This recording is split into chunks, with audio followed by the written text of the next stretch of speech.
అభివృద్ధికి నంద్యాల ప్రజలు పట్టం కడతారని తెదేపా అభ్యర్థి భూమా బ్రహ్మానందరెడ్డి విజయం ఖాయమని మంత్రులు కాలవ శ్రీనివాసులు, భూమా అఖిలప్రియ విశ్వాసం వ్యక్తం చేశారు. అవినీతి ఆరోపణలు ఎదుర్కొంటున్న వైకాపా నేత జగన్మోహన్ రెడ్డి ఉప ఎన్నికల సందర్భంగా నంద్యాలకు వచ్చి ఏం చెప్తారో ఆలోచించుకోవాలన్నారు. వైఎస్ హయాంలో నంద్యాల వైకాపా అభ్యర్థి శిల్పా మోహన్ రెడ్డి చేసిన అక్రమాలు ఆధారాలతో ఉన్నట్లు తెలిపారు.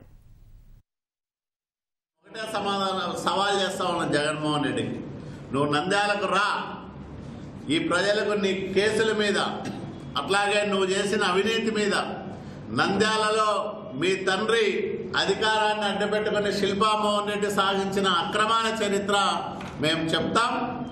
ఈ ప్రజలకు సమాధానం చెప్పని మేము డిమాండ్ చేస్తూ ఉన్నాం. ఎక్కడైనా సరే మేము ఇవన్నీ బయట పెట్టడానికి సిద్ధంగా ఉన్నాం. ఈరోజు కేవలం 500 రూపాయలు కడితే పేదవాళ్ళు ఇల్లు కట్టించుకోవాలని చెప్పి కూడా 13,000 మందికి మేము ఇల్లు శాంక్షన్ చేశాము.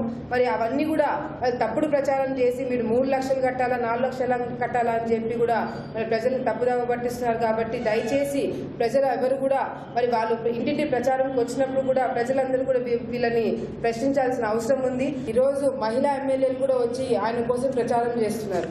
నేను దయచేసి వాళ్ళందరినీ కూడా ఒకటే కోరుకుంటున్నాను, గతంలో వాళ్ళు కాంగ్రెస్ ప్రభుత్వంలో ఉన్నప్పుడు 3 ముస్లిం మహిళల్ని రేప్ చేసి కుందూరు నదిలో పాడేసినప్పుడు కూడా ఆ కేసుని బయటికి రాకుండా దాన్ని కొట్టేసి ఆ కేసుని క్లోజ్ చేయించడం జరిగింది. ఇటువంటి వ్యక్తి కోసమా మీరు ప్రచారం చేస్తున్నారని అడుగుతున్నాను.